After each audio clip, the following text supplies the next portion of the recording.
With housekeeping out of the way, it is my pleasure to introduce our author of The Future is the Past, Reconstructing Article 199 of the UN Charter towards the San Francisco Promise to Constitutionalize the United Nations and International Law by Dr. Shara Sherry. Dr. Sherry is the founder, president, and executive director of the Center for United Nations Constitutional Research in Brussels and is the mastermind behind the Youth Climate Ambassador Program. Dr. Sherry possesses a PhD in international law from the University of Kent.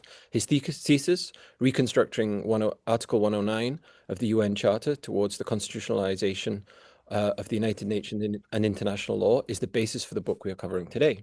For over 30 years, Dr. Sherry has engaged in activism, advocating for nuclear disarmament, UN reform, the International Criminal Court, and democratic global governance. He has participated in numerous civil society forums addressing the UN reform and has been an NGO stakeholder in COP negotiations on climate change since COP25. Dr. Sherry will be known to some of you as a former member of the Governing Council of the World Federalist Movement Institute for Global Policy. With all that said, it is now my pleasure to hand over to Dr. Sherry. Dr. Sherry, if you could give us some highlights from chapter 3 and 4 and walk us through your main arguments, and then we'll open up discussion with the audience. Take us away. Okay, thank you very much. Hello, friends of Earth and strivers for peace, and most of all, my friends. I'm talking to you from Dubai, from a hotel, not the hotel room. It's not the most convenient place to talk, but bear with me if I stand up or sit down. Yeah, so let's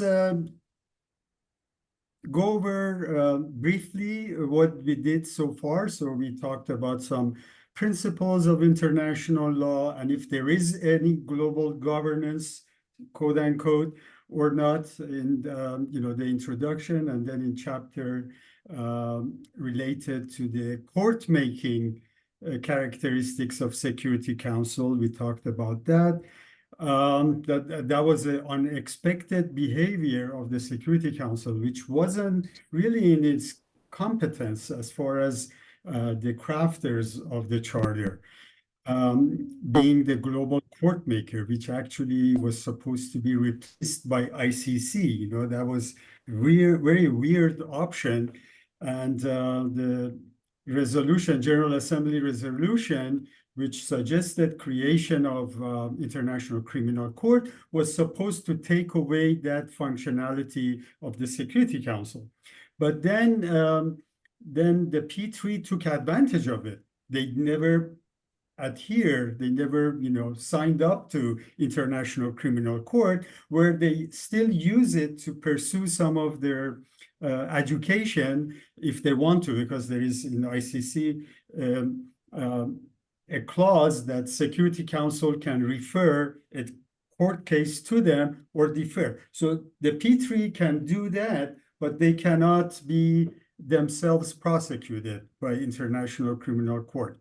So in chapter 3, we argue that especially since the Cold War, the UN Security Council has shifted from a body charged solely with maintaining peace and security to actually a de facto global legislator.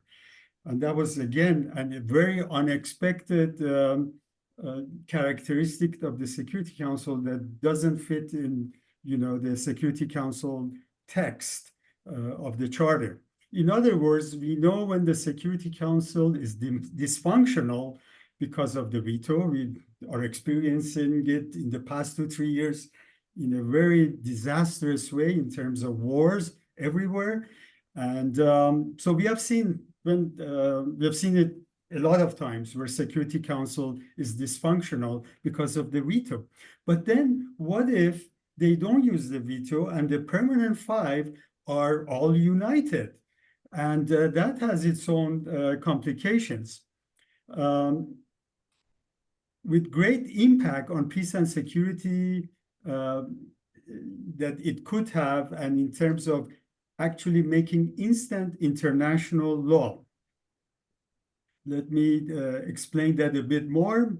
Although neither the UN nor its organs are listed as formal sources of law, and the sources of law are defined in Article 38 of ICJ statutes.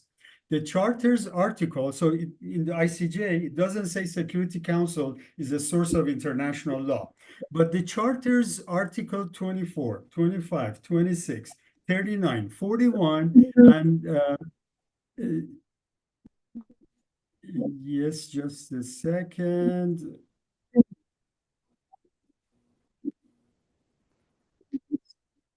Yeah, so those articles enable the council to issue binding measures on all states and even shape compliance by non-members.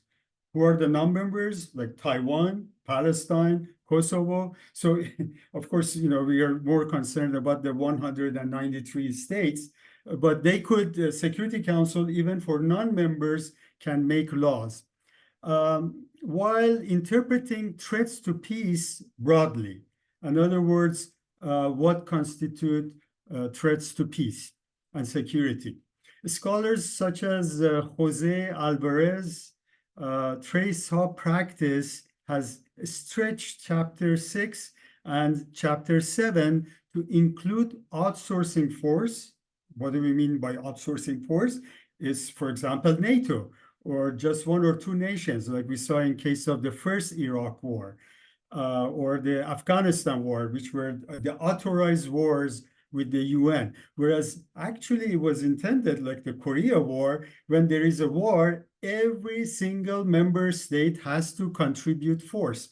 And even during the Korea War, it was mostly the US, but still just about every country had contributed something, from Turkey to UK, and they were all involved. But now the recent wars that in a unanimous, when the permanent five are unanimous, the latest one I think was the Libya no-fly zone enforcement. So on those, you see that actually only a couple of countries or like NATO gets involved rather than, so that's what we call outsourcing. And it creates tribunals and compensation bodies, even manages money and imposing obligations directly on states, firms, companies, and individuals, and also NGOs. The term, and I'll give you examples of that. The term became visible in the 1990s, and this is when the Permanent Five, after the the USSR being dismantled, they were kind of unanimous in many things for over a decade, up to like 2000, early 2000.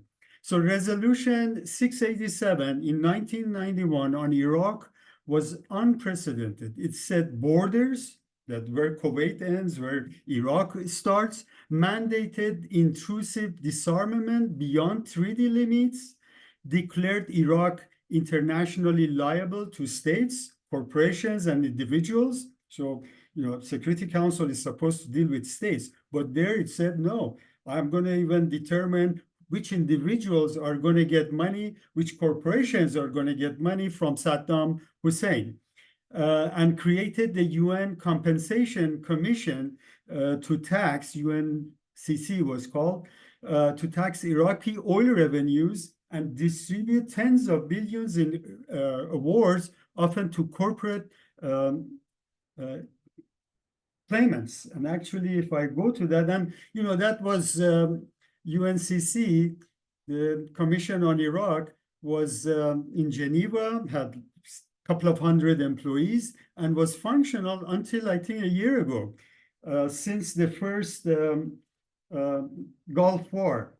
And in their distribution back in 2016, that I had the latest record, individuals got from Security Council created commission $3.3 billion. And there had two different categories: individuals within Kuwait and individuals outside of Kuwait. Outside of Kuwait, which were foreigners in a sense, they got $8 billion, and it went to 1 million claimants. And corporations, 67 of them, mostly oil companies, got $9 billion. sorry, $21 billion. And corporations, this is all on page 92.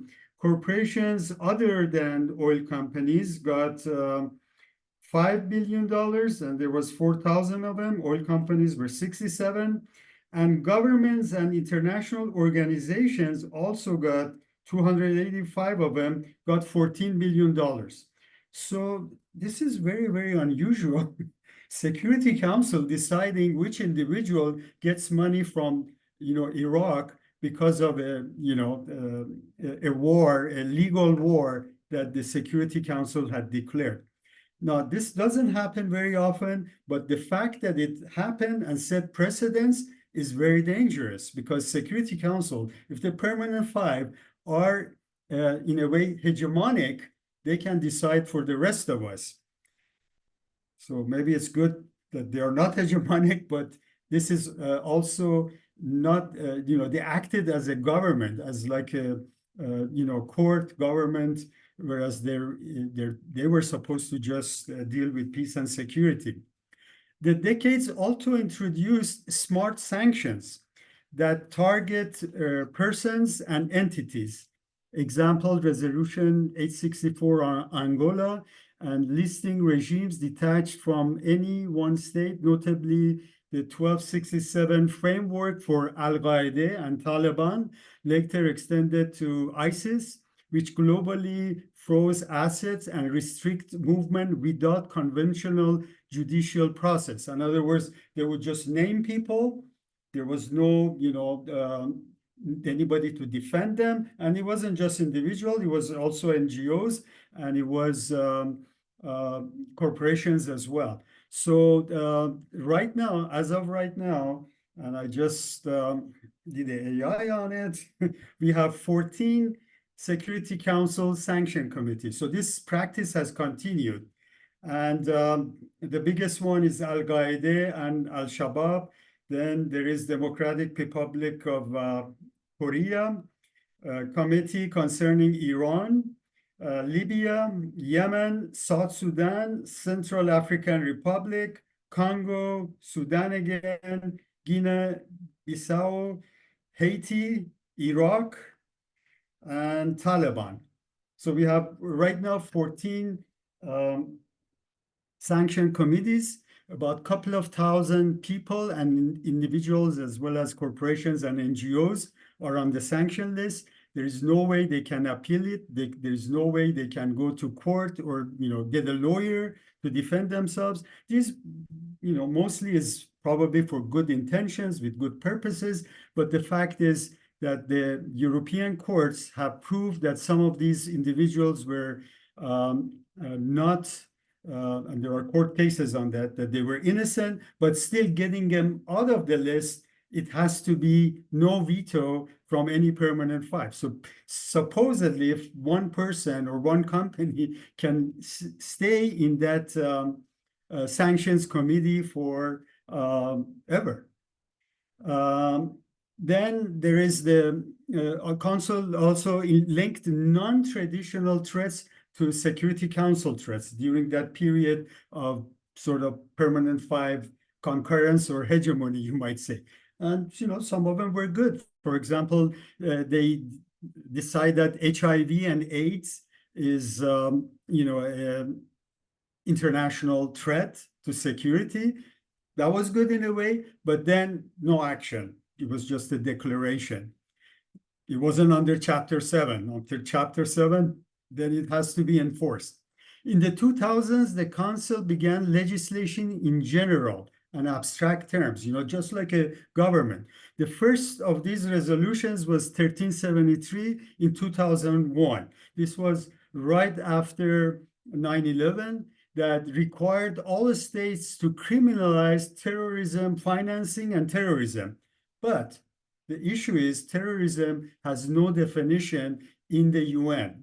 A couple of times, General Assembly tried to decide what terrorism means, and they couldn't decide. And as we know, a terrorist to one person is a liberator to another person. So this Resolution 1373 actually was part of the Patriot Act that US wanted to implement globally. And some countries took advantage of it, and based on that started, because it allowed them to bypass some of their domestic laws and actually undermine their constitutions of how they arrest people, or how due process of law would work for them. So with that resolution, a lot of countries started undermining their opposition in the government, and without too much credibility, they would, jail people and try to suppress freedom of press and freedom of speech. In a way, I haven't really researched that, but it sounds like that, that resolution and the Patriot Act is some of the chaos we are seeing even in the US, that, the law is being undermined, because that act and that global resolution gave governments extra power based on a UN resolution to suppress freedom of speech, due process of law, and that resolution never was looked at again. But it's an international law, instantly made, and all member states had to follow it. There was a couple of other ones. This one was mostly on weapons of mass destruction, and another counterterrorism committee resolution in 2004, which gave even how you control borders and how you control movement of goods or import and exports, to look for weapons of mass destruction, or to criminalize terrorism. So, but again, terrorism has no definition, so each country could have used its own definition of who is a terrorist. Now, again, these were probably good intentions. I'm sure they were with good intentions, but the fact is Security Council the right body to act as government and pass laws for everybody?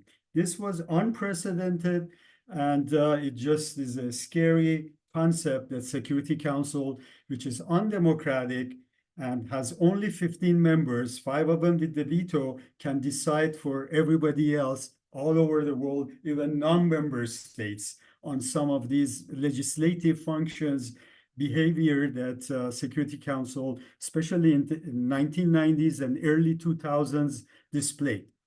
And in all of those resolutions, they use the word shall. So they instruct. That word shall is very important. That's the one that gives the power to Security Council to devise legislation for others. And there is another paragraph always at the end of these resolutions, which is very important. And it says, Security Council is seized of the case. In other words, it's not General Assembly's business, nobody else's business. It's only Security Council's business to decide these things. So those resolutions having the word shall and Security Council is seized of the case are very, very important for global legislation. The chapter weighs whether such acts are ultra-virus, now we get into the international law issues, or intra-virus. Now, a lot of the liberal international lawyers say, hey, Security Council is acting ultra-virus, it shouldn't do that, bad boys, don't do it again. So this is one theory behind Security Council's behavior in this respect. But then I personally think that they are introvirus, that they are doing their job. Why? Because the definition of the charter and the powers given to Security Council allows them to do that. I mentioned a few of the charter articles that in a way allows them to do that. Yeah, so the chapter weighs whether such acts are ultra-virus. Critics say the Security Council's legislative and quasi-judicial rules exceed its mandate and shortcut treaty making. Supporters argue the charter's broad grants and Article 39's political determination authorizes them view reinforced by ICJs in some court cases, like ICJ's Namibia's case. This is proven. So, in other words, it's approved by the judges. So, in my opinion, actually, Security Council can make laws for us instantly, and do just that 15-member body, and it has to be implemented in all national laws by their membership at the UN. We need that. We, as world governmentalists, World Federation people, we want this, but we don't want it to be, we want it to be democratic. So the charter needs to be revised so that one of the things in the charter review that the role of the Security Council would be limited or eliminated, or make it more democratic and more representative. So to reframe, the core issue is a constitutional deficit, in my opinion. The C is underrepresentative and P5 dominated. It concentrates legislative, executive, and judiciary powers without separation. Its measures penetrate domestic systems and may collide with treaties, and they risk eroding due process and the fundamental rights. Opaque listings, limited reviews, redistributive schemes, like the UN Commission on Iraq. Absent democratization and entrenched rights within a constitutionalized charter, the Security Council will continue to function as a powerful, sometimes beneficial, sometimes hegemonic, and mostly dysfunctional global government. Now we go to chapter 4, and of course, I try to give a little bit more time to question and answer, because that's going to be more productive and interactive. Chapter 4 reconstructs how the Yalta formula on Security Council voting was agreed to by Franklin Roosevelt, Joseph Stalin, and Winston Churchill. This happened in Yalta, I think, in February 1945. So it was the very last decision before San Francisco. They were all afraid to talk in Dumbarton Oaks, and the P3, who really were the architects of the charter, and in my opinion, it was really the US, the architect. UK was the consultant on how it should be, and Russia or Soviet Union at the time was the legitimizer. I'll take this, I don't take this. I'll agree with this, I don't agree with this. They weren't introducing concepts or architecture for a world government or a world governance. They were just trying to be consultants and legitimizers. Franklin Roosevelt and the team really were introducing the charter, and we discussed that to some extent, especially in 1943s, for a brief period, Roosevelt and his team were thinking of like a World Federation light for the charter. Then they put that aside. But here's the thing. A lot of people think it was Russia that insisted or wanted the veto. But the fact is, all three wanted it. UK wanted it because they were threatened, and they felt that they're going to lose control of their empire and their domination on big chunk of the world. So they wanted the veto. And Roosevelt's team, they were more more flexible, but they also were concerned that it wouldn't end up like League of Nations, where the Congress wouldn't approve that. And basically, especially Roosevelt didn't want it to be applied without condition. And but they decided on the Yalta formula back in February 1945, right before San Francisco conference. Now, the conference, most of you know, was called UN Conference on International Organizations. When the countries that came to San Francisco sat on their tables, for the first time, they were seeing the charter, or just recently they had seen the charter right before their trip. So it was only the three countries, the big three. And then as further co-option. They had shown it to China, but even France wasn't involved in the initial discussions and in Dumbarton Oaks. So using the UNCIO's 22 volumes, this was like Bible to me, on the UN conference in San Francisco, there is a lot of detail, meeting minutes, even the movies which were shown at the conference, and the daily activities. Very, very interesting volumes.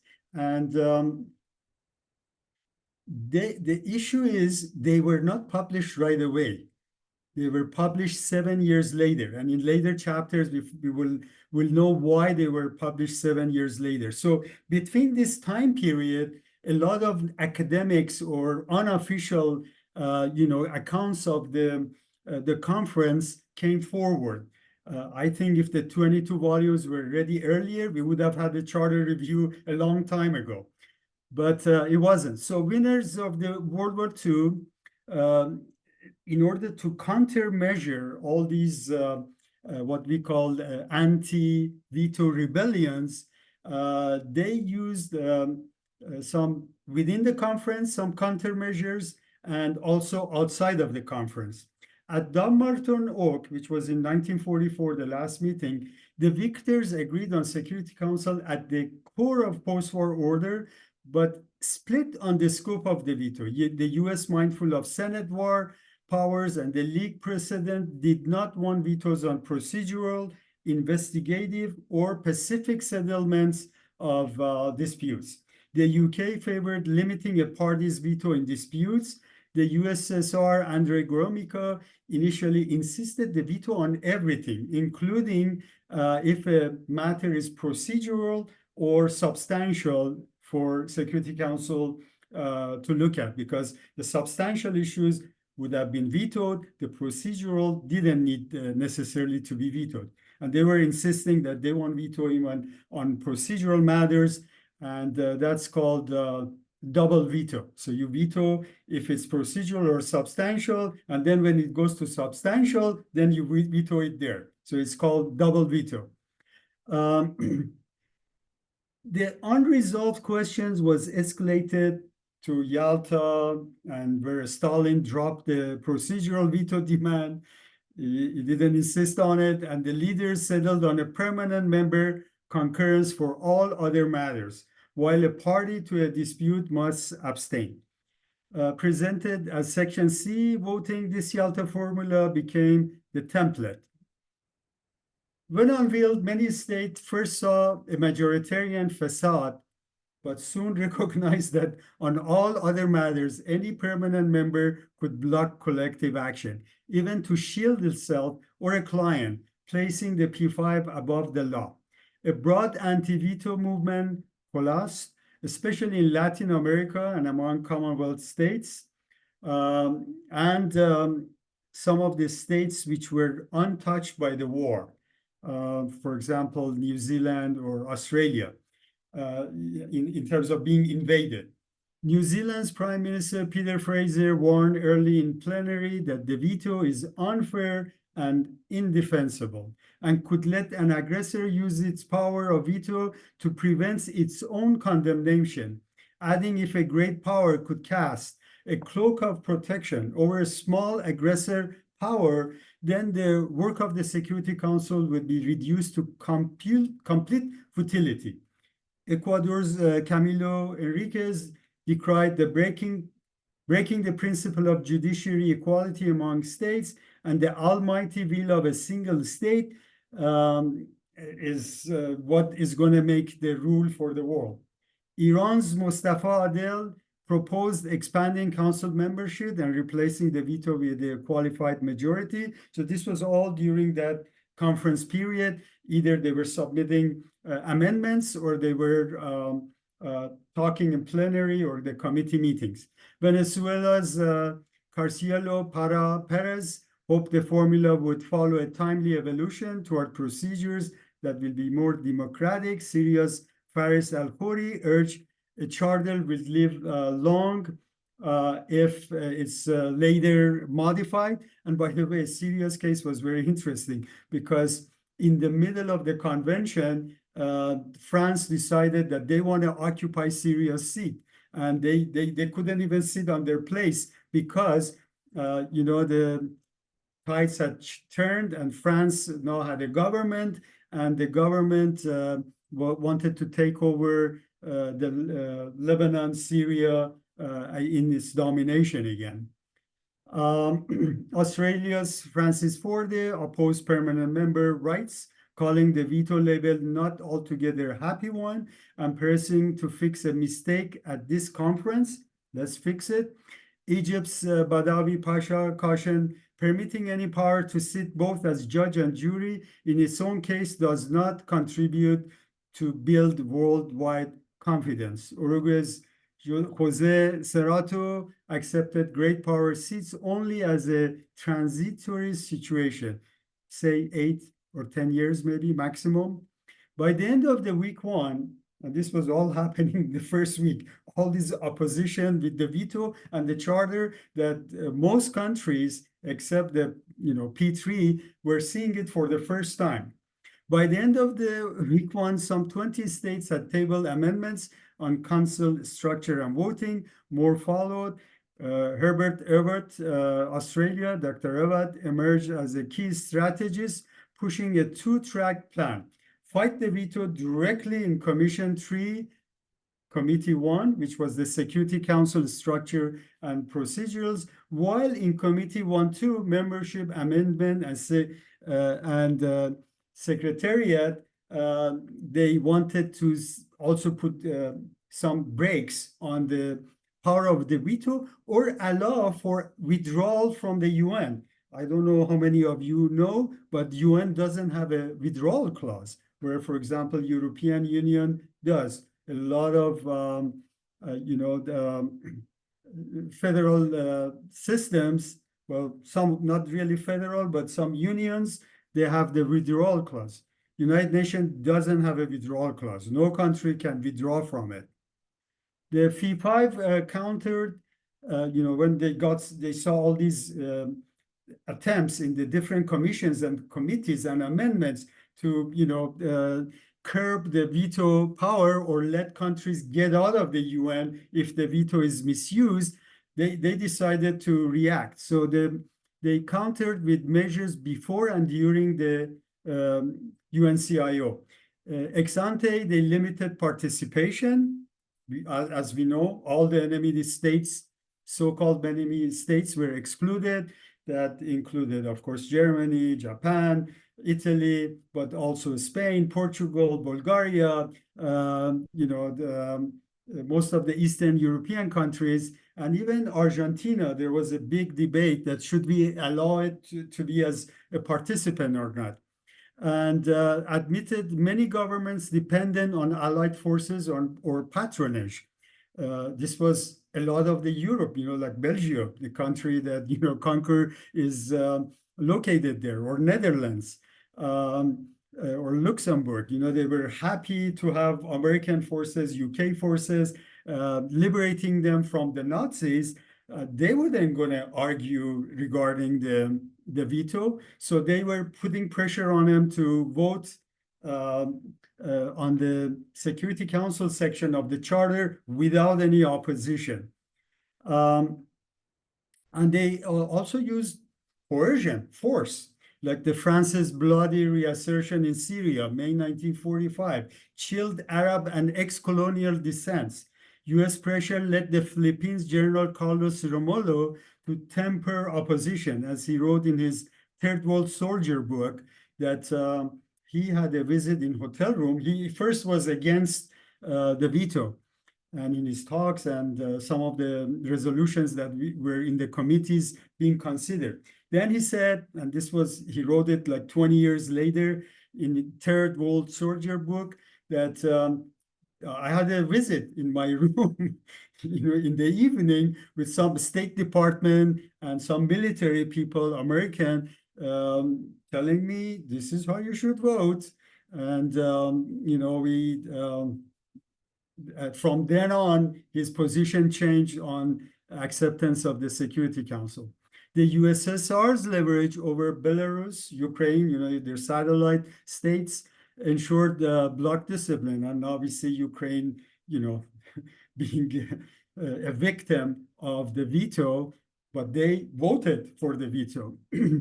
Inside UNCIO, the P4, US, UK, USSR, China, met privately, and they were doing it in the Fairmont Hotel in San Francisco, in the mezzanine floor. They met with Molotov, the foreign minister of Russia, the Soviet Union, and offered a controlled charter review clause to calm down the critics, and without a fixed date and subject to high thresholds. So they agreed to have a charter review to do away with the veto to some extent, but they didn't fix any date, and they had very high thresholds of how that could be adopted, which is 2/3 of General Assembly.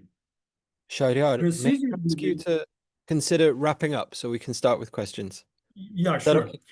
Thank you. Procedurally, the US-dominated organizations and agenda, Secretary of State Edward Stenius chaired the steering and executive committee. Alger Hess served as conference secretary general. So all the committees were sort of procedurally in favor of the P3.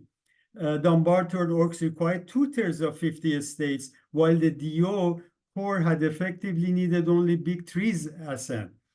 France's Georges Bidault initially criticized the veto, but then when they co-opted France said, veto is fine, it's okay.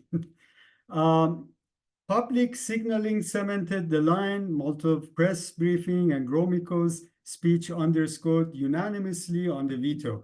One dramatic event, I'm going to go over a dramatic event which made everybody silent on the issue of veto was Senator Connolly from Texas, who was the chair of the Foreign Relations Committee, and in his autobiography he says, then standing before the assembled delegates with a copy of the charter draft in my hand, I made the final plea. You may go home from San Francisco if you wish.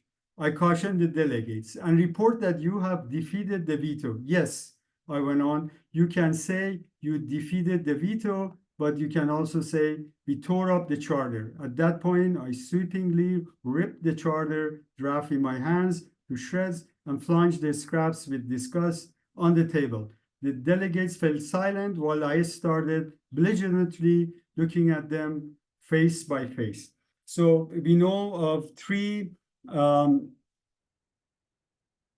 at least I know of 3 cases where the charter was ripped in front of everyone. The last one being Israel just a few months ago, and he used the shredder that the UN charter is no good. And the other case was Colonel Gaddafi, who called the Permanent Five the true Al-Qaeda. So yeah, this is the story of how the veto was in that final committee, was approved. 11 countries abstained from voting, 2 countries voted against, and the abstention meant that they really were against it, but they let it pass. So yeah, so that's the core of the chapter 4, and now we can start the question and answer. Wonderful, Shari. Dr. Shari, a forensic explanation of the adoption and circumstances of the veto and of the UN Security Council as, it seems, judge, jury, and legislator for the world. So I would now like to open up for questions. You can raise your hand physically or virtually. If you do so physically, please give me a second because I might not see you. Would anybody like to go first?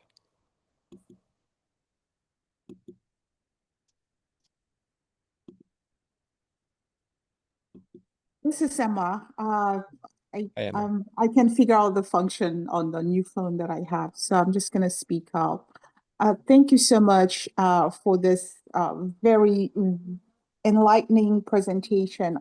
I seem not to be able to ever get enough about the new state of affairs as it concerns this legislative body we call the UN or the UNSC.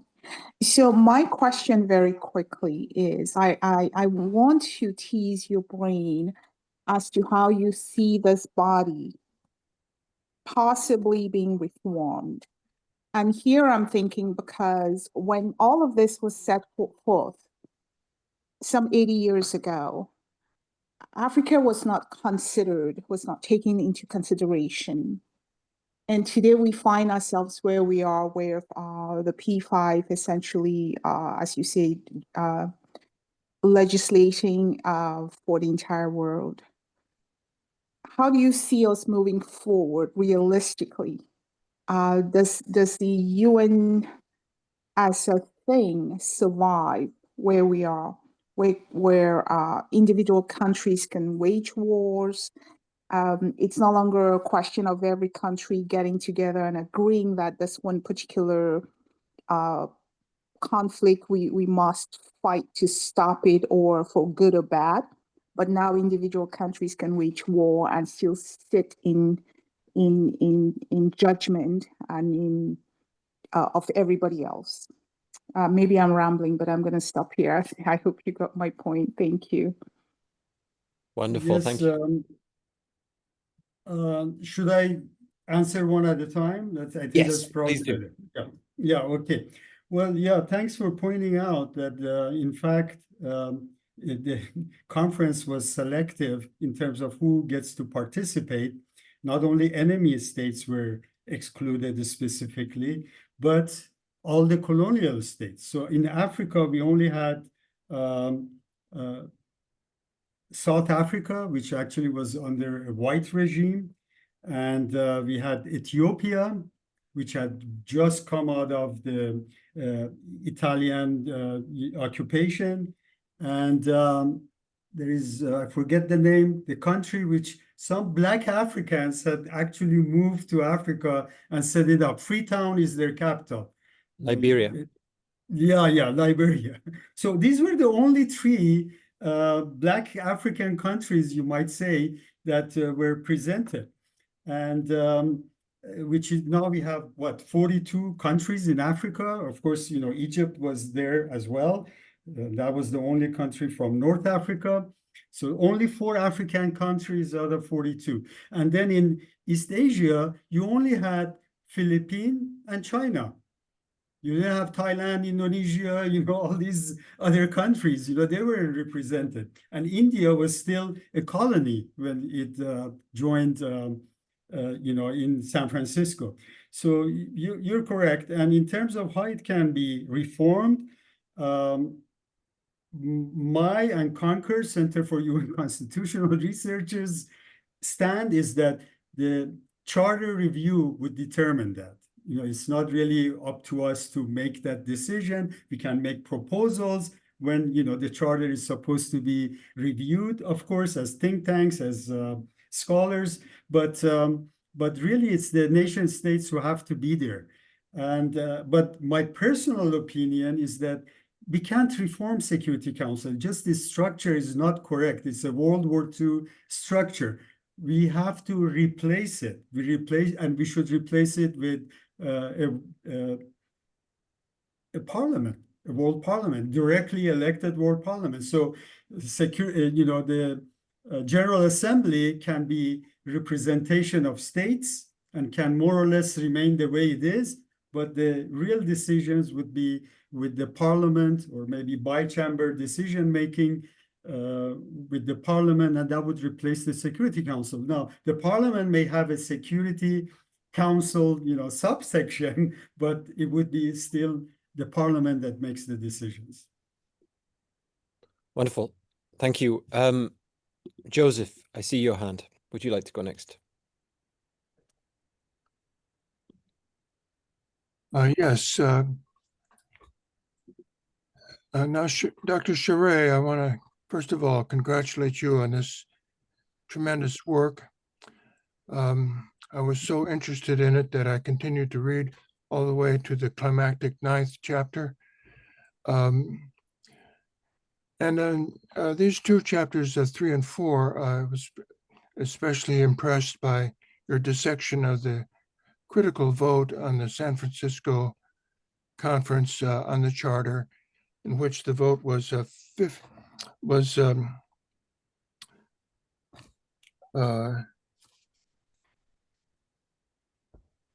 Yeah, I think 11 abstentions, 2 no's, Cuba and Colombia, and the rest were yes out of the 50. Yeah, it was a 2/3 vote with 2/3 of 51 states, which is 36, and only 2 negative, 2, but there were 15 abstentions. And so the vote was actually quite close. Nevertheless, it's very useful for readers to see what actually happened there at San Francisco, and your account is quite magisterial. I'd like to ask you a question about the sources of international law, going back to Article 38 of the Statute of the International Court of Justice. You make some very daring statements about the powers that have been acquired by the Security Council, including powers to effectively govern individuals and even to raise taxes. And as I read through this work, I became more and more uncomfortable with some of the implications of what you quite correctly point out. My question is this: if you look back at Article 38 of the statute, there are 4 sources mentioned, and I think your work is a case of the source called A, international conventions, whether general or particular, establishing rules, especially recognized by the contesting states. The burden of this book is that the Security Council has assumed governing powers, and its decisions have been accepted up to this point. So you claim that the source of law called international conventions, in this case the Charter, has been enlarged, and that's an interpretation. And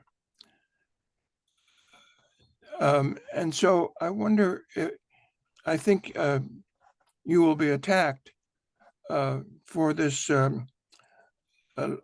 this liberal interpretation of the Charter's action, of the Council's action since 1945. What do you say about that? Is there something more definite that we can really claim about the Council's? I mean, why not just call it a series of arbitrary claims, not laws that have been established? Excellent question. First of all, let me, you made a comment last time that Article 51 was introduced by Latin American countries, and I checked, verified. Yes, you were correct. And that's the self-defense clause in the Charter. Some of the articles which were introduced as sort of a self-defense on the Charter of the Security Council actually backfired. I think Article 51 actually, in a way, backfired because all the, incursions and all the, attacks that happened, for example, with Israel, the US, in the different countries, even Russia, they're all under Article 51. That they don't need authorization from the Security Council, but as a self-defense, preemptive defense, that they are doing this. So thanks for clarifying that. Yeah, that was not part of Dumbarton Oaks, and that was came out of the conference in San Francisco by mostly Latin American countries. Regarding, and there was a history behind that, they were concerned about regional pacts. They had the Organization of American States. They were hoping that would be a federal government and they wouldn't need the UN to tell them what to do, the Security Council. But these things didn't develop that way. But going back to the sources of law, you're right, conferences or treaties would be like the most solid of the international laws. Then it would be customary laws, which the customary law is very undefined. That, that Article 51 self-defense could be considered a customary law. And if, for example, genocide keeps on happening, then it becomes customary law. It's okay to do it.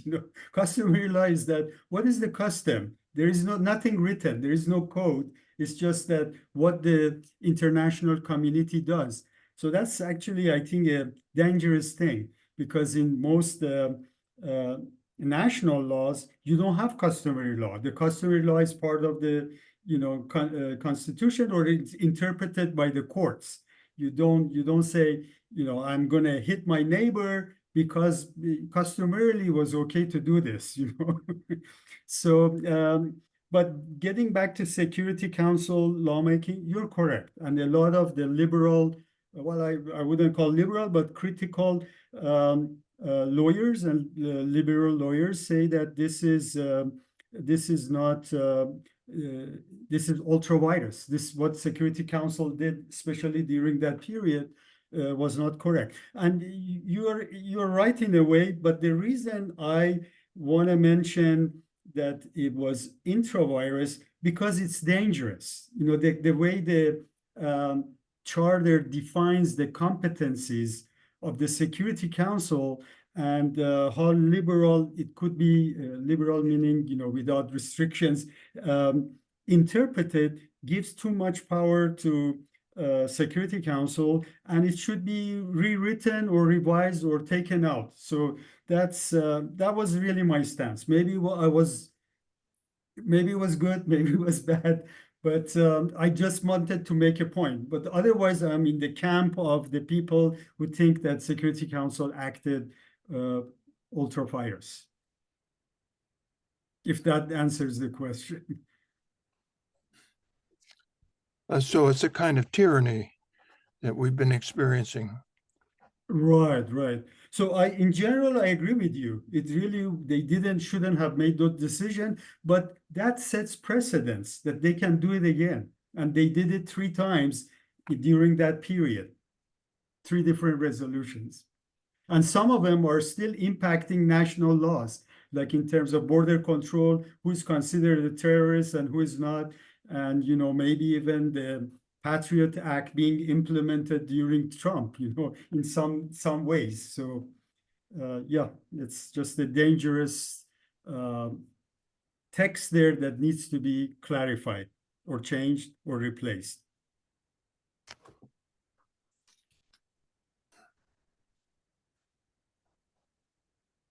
We can't hear you. I apologize. I was eulogizing your response and the question. So I will ask, are there any other questions from the floor right now? I don't see any hands raised, please. I see Winston raising his physical hand, and is that Shirley also? No, just pointing to Winston. Winston, please ask your question. You're on mute, Winston. Please unmute.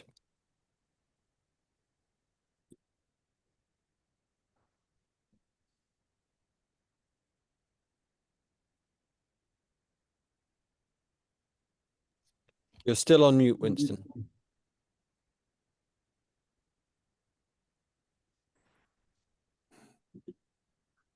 There you go.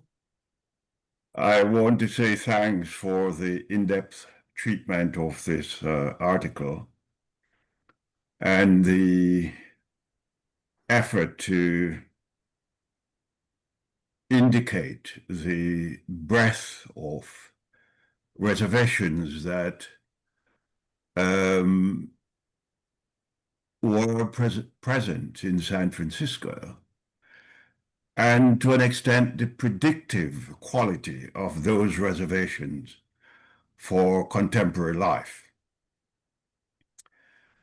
I think the author and Joseph are too courteous in a way, because I think this is a progressive usurpation of powers and ought to be seen as such. And it is not unlike, historically, monarchs who became despots. We should call a stone, and move from there to say, what do we do?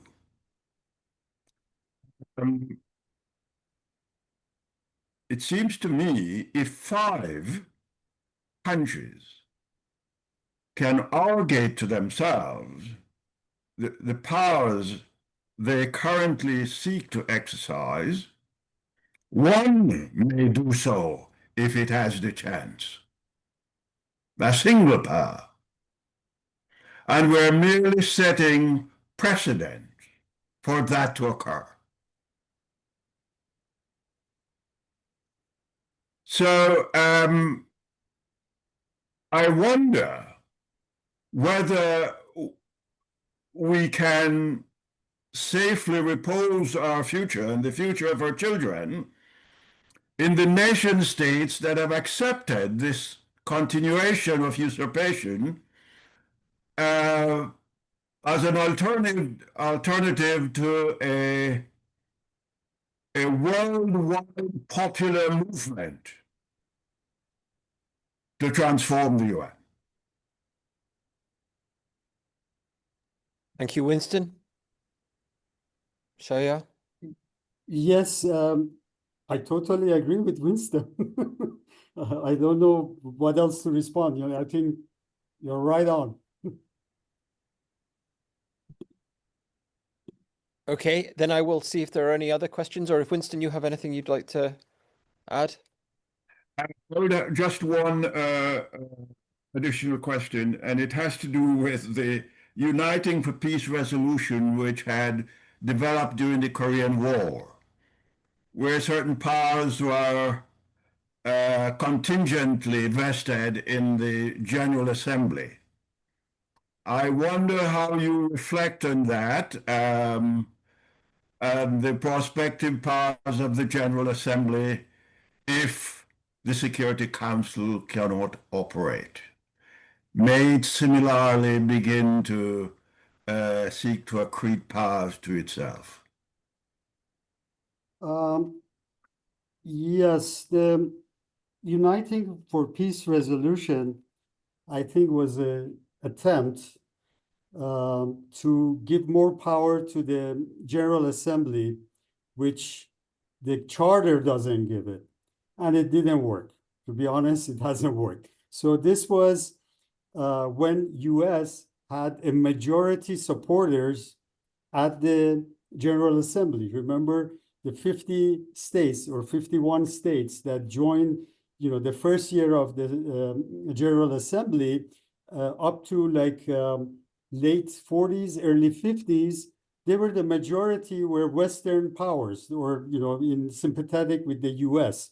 So US proposed with the vetoes that Soviet Union was casting, you know, defeating some of the UN resolutions. So US figured, okay, what I'm going to do, I have majority in General Assembly. I push General Assembly to, you know, vote, you know, adopt a resolution which is against perhaps the veto power of the Security Council. But that didn't really work. And then the landscape changed.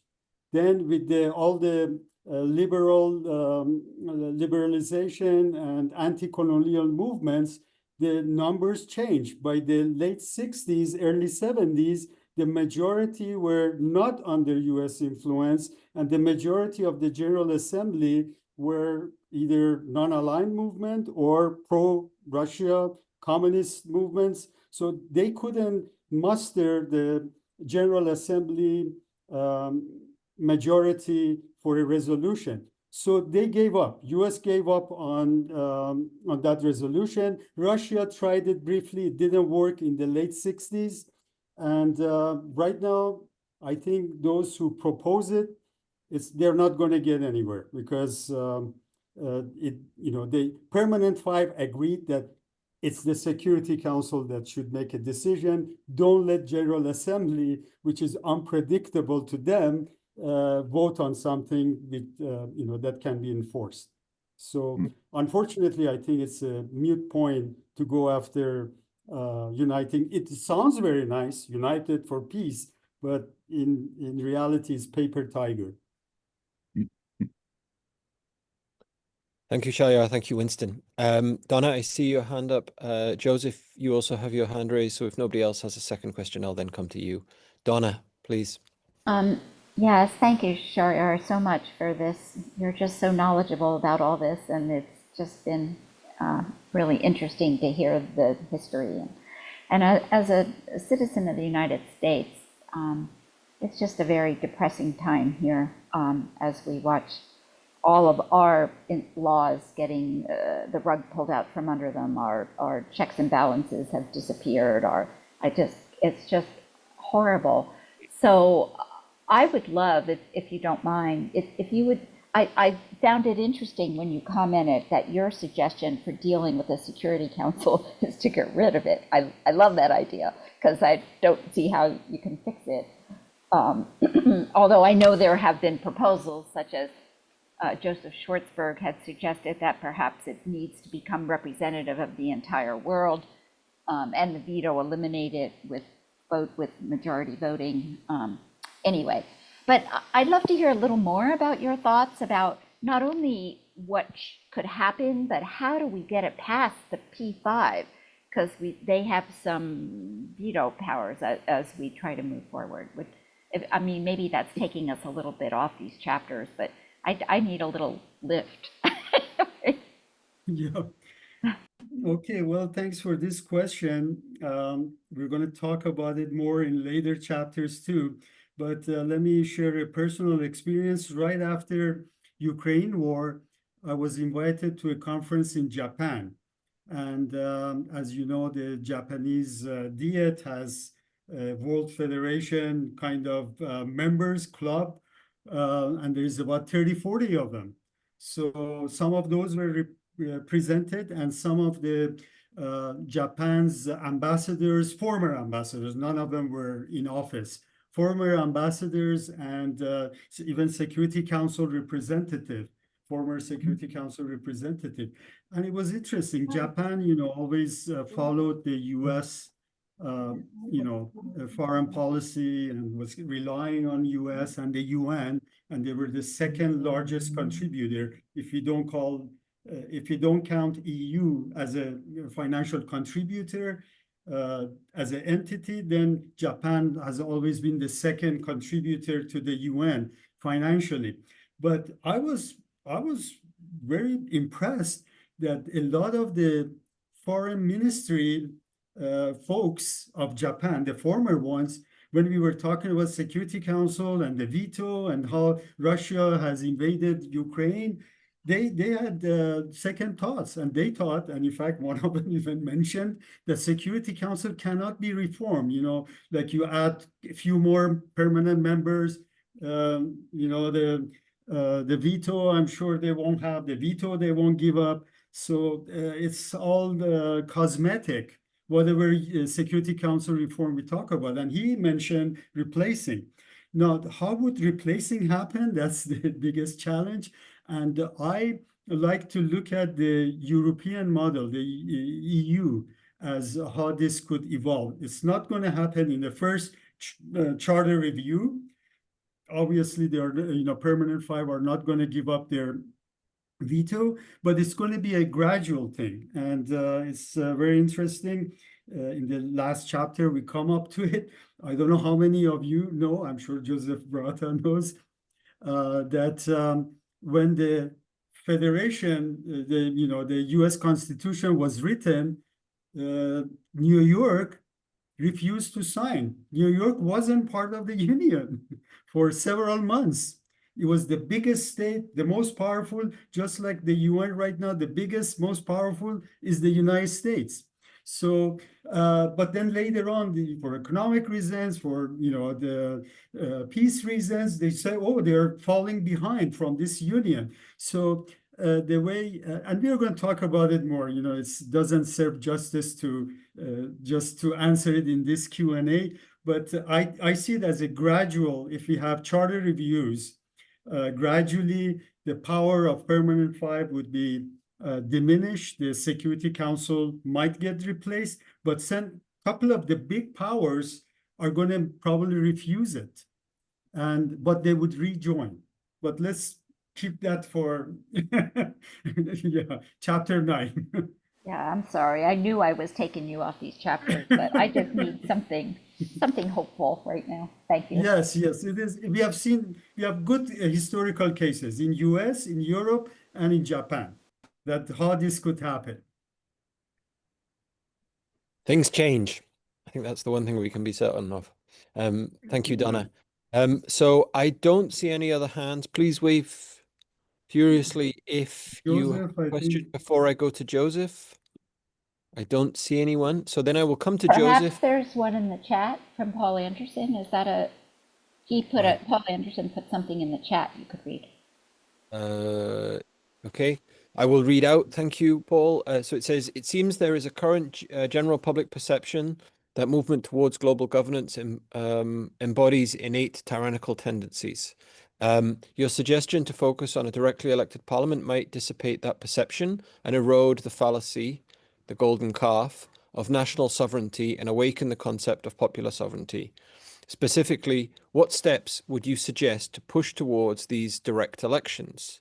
From a US point of view, the spectacle of representatives of the nation state opposing direct elections might be a potent political visual. So, yeah, take it away. Okay, this brings us from history to future. Right now, artificial intelligence, blockchain technology, cryptocurrency are putting a lot of pressure on the existing international order or disorder, because they might take over. Artificial intelligence may take over the global governance, because the global governance is a vacuum. And I think this is going to expedite coming to a resolution on having a world government light. And those technologies, although they're dangerous, on the other hand, they could be very helpful to deliver global governance or global government. For example, at our center, and me personally, I was interested in blockchain technology, and I learned it in an article that they were using it in a city. One important element, one blocking element for having a world parliament is the elections. How the elections are going to be conducted. How do we know that if they're not hacked? How do we know that the governments don't interfere with the results of the elections? And this is a big issue. And how quickly can we gather from a village in Ethiopia to the New York City? How are we going to collect all this data, make sure that the people are voting and it's only them which is voting? Very big challenge if we wanted to have global parliament 30 years ago, or when 1945 in San Francisco. But that's possible, and we did some research on it. The blockchain technology is decentralized, like Bitcoin. There is no Bitcoin center. There is no Bitcoin headquarters. We don't even know the inventor, supposedly. And no country governs it. That's why central banks don't like it. Governments don't like it, because they have no control over the blockchain technology of Bitcoin. Is distributed around the world, millions of nodes, from a small computer to big data centers, which are doing Bitcoin processing. By the way, they use a lot of energy. That's a different story. But But the point is that they are foolproof. This absolutely you cannot hack with it. That's why they are important. That's why there is no central governance of it. So you could have election, let's say in a village in Indonesia or in somewhere in Africa and in New York. Those get transmitted, electronically very quickly and through these all of biotechnologies in terms of the biometrics. You can make sure that only that person is voting and that person is voting only once, that their government, China or whatever, hasn't interfered with the blockchain technology that delivers the vote. So maybe I got too much sidetracked on technology, but what I'm saying is that technology, AI and blockchain, although they're danger to world governance, but they actually could help, especially the blockchain, to authenticate the person, authenticate their vote, and make sure it's not, hacked with. That makes a world parliament possible, something that was very tough to deliver 10 years ago even. Wonderful, thank you. I will take this opportunity to highlight that our essay contest winner this year wrote her essay specifically about this issue. So from the perspective of a young person, how to make a concrete step forward in global governance of the environment. And her proposal was to create a global fund funded by a coalition of willing governments. And then to access those funds, a majority of the people of each country would use blockchain to then vote for them, and then the country would be able to access them, therefore giving a popular mandate to accessing the use of those climate mitigation funds, and also how they would be used, and that this would guide a lot of what has been to date misguided, let's say, international development aid. It was a really interesting article that she wrote, and we will publish that in our next issue of Mondial. Is it on the website or you haven't published It is not yet. It will be up on the website soon as, okay. and Yeah, then I it will would be love to published read as an it. article. We're very pleased with that. So that brings us to, I believe, Joseph, to close us off. Joseph. Oh, sorry, I see Vanita. Joseph, would you mind if I go to Vanita first to complete the first round of questions? No, you're smiling. Very good. Vanita, please. Let me just say hello to everybody. If you did not hear me before, if you entered after initial introductions, it's so good to see everyone. Sharyar, again, congratulations, congratulations. I have admired your work since the very beginning.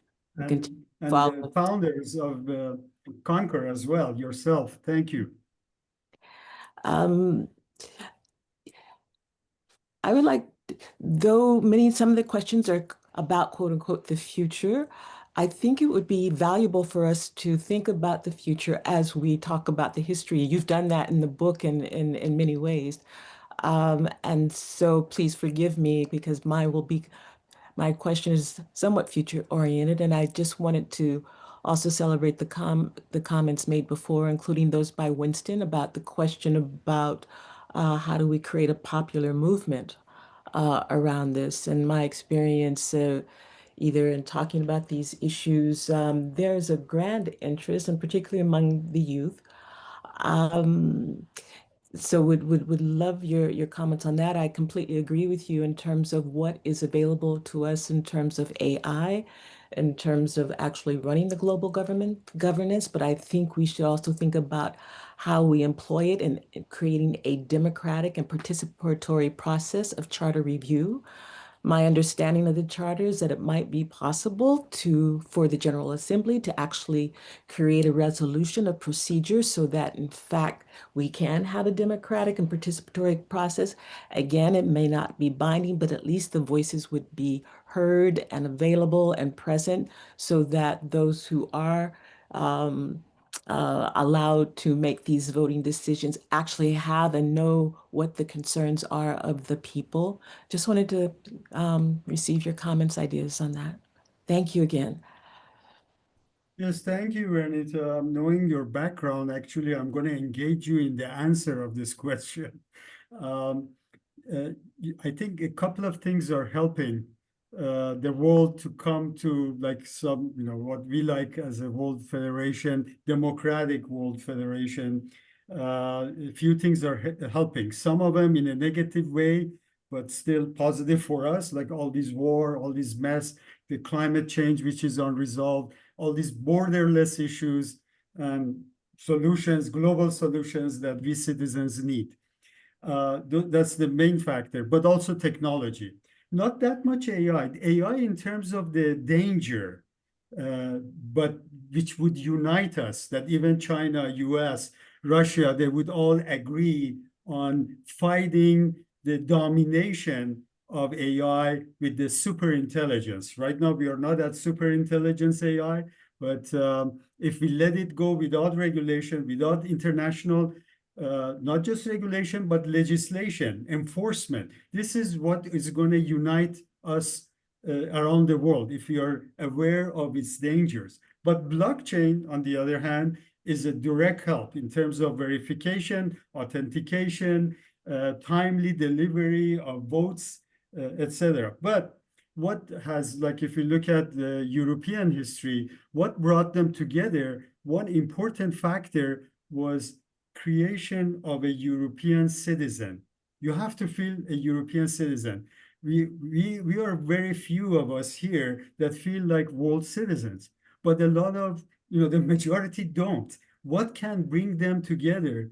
And that is really cultural interaction. And maybe that part you can end with that part of the question, which I think you are an expert to answer.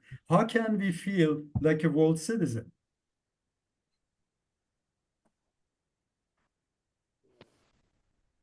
Juanita, would you like to respond?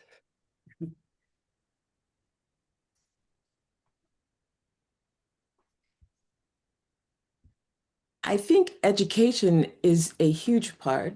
Number one, education in terms of, yes, I'm a citizen of this village, of this town, of this country, of this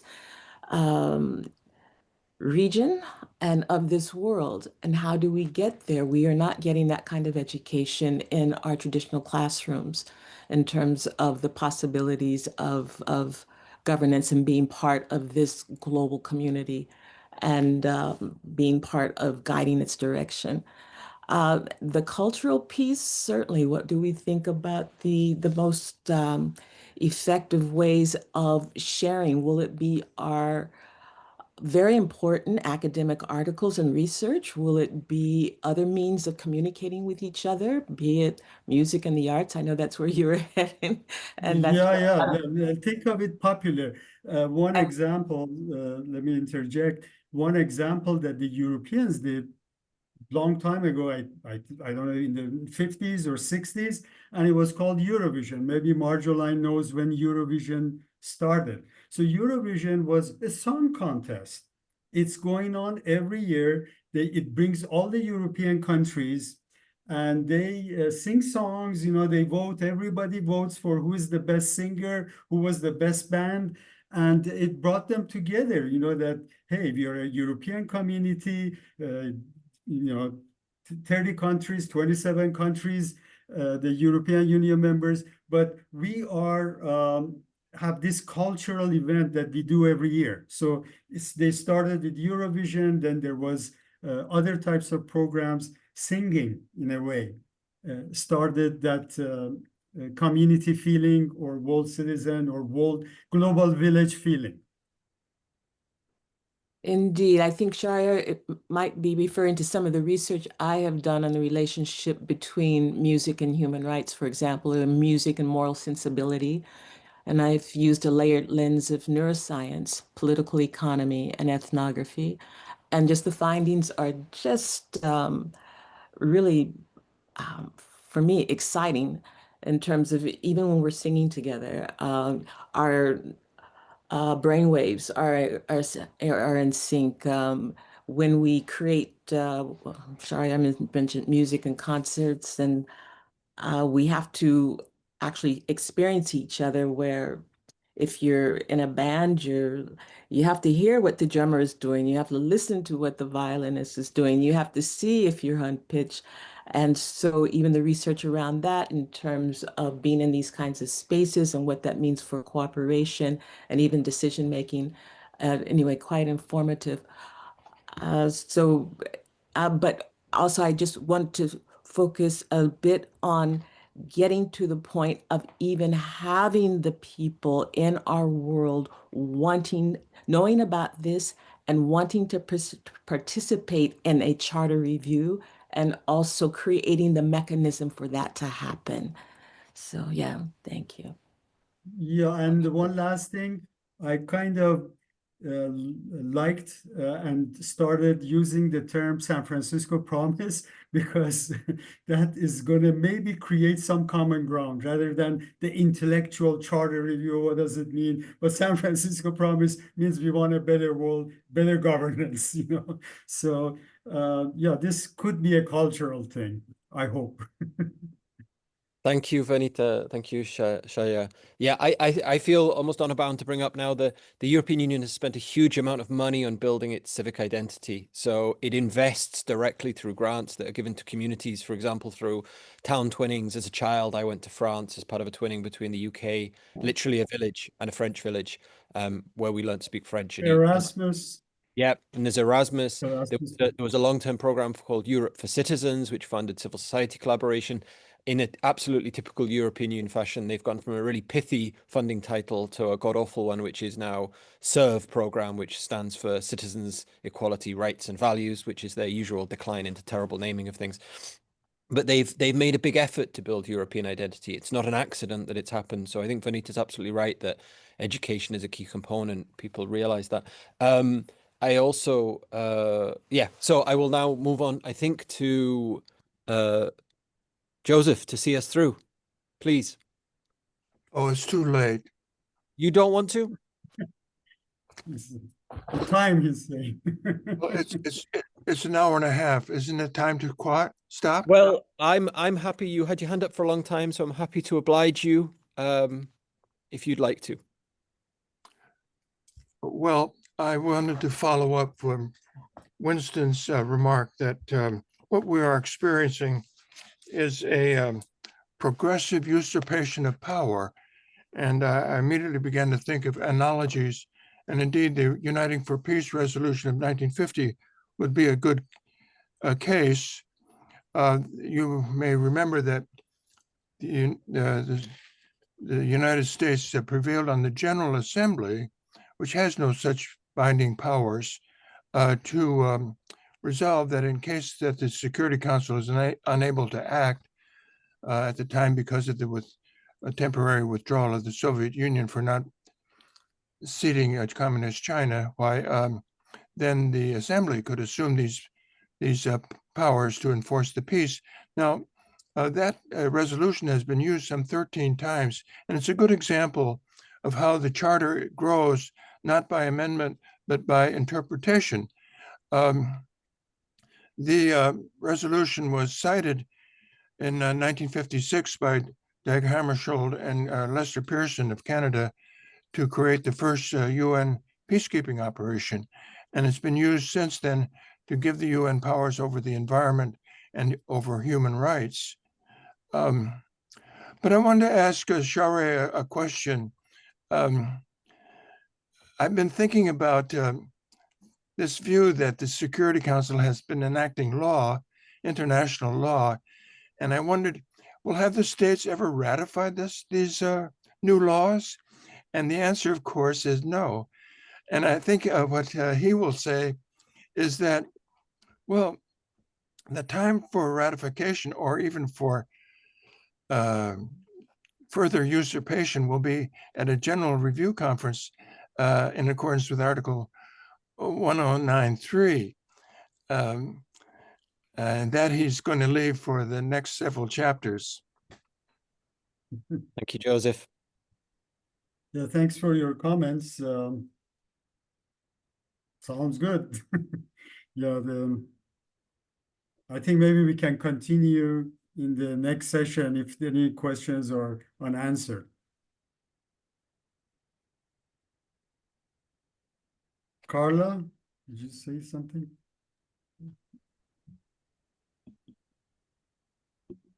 I believe that brings us to the end of the session. So with that, I will Thank you, Dr. Shari, for another wonderfully engaging session. The depth of your knowledge on this topic is astounding. I will thank everyone for their questions. Winston, Joseph, Donna, Benita.